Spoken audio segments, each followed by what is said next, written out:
ఎక్కడైనా న్యాయంగా ఉందామంటే రైట్ అంటారు. ఇప్పుడు న్యాయంగా ఉందామంటే పాపం అయిపోతుంది.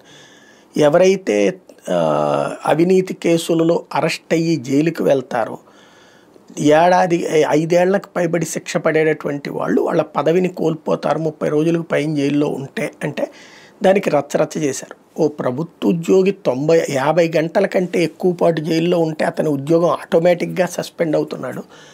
రాజకీయ నాయకులకు అట్లెందుకు ఉండదు అంటూ నరేంద్ర మోడీ స్వయంగా మాట్లాడారు. ఇప్పుడు అమిత్ షా అదే మొక్కన ఇంకొక కోణంలో చెప్పుకొచ్చారు.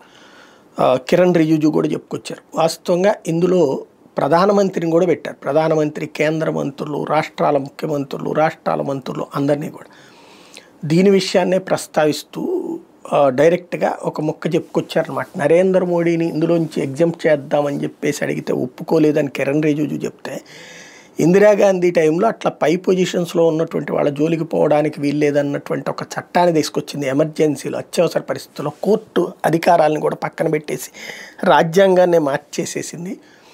దాన్ని మళ్ళీ తీసుకొచ్చేసి జవాబుదారీతనం తీసుకొచ్చే ప్రయత్నం నరేంద్ర మోడీ చేస్తున్నారు. ఇది గుర్తుపెట్టుకోవాల్సిన విషయం అని చెప్తున్నారు.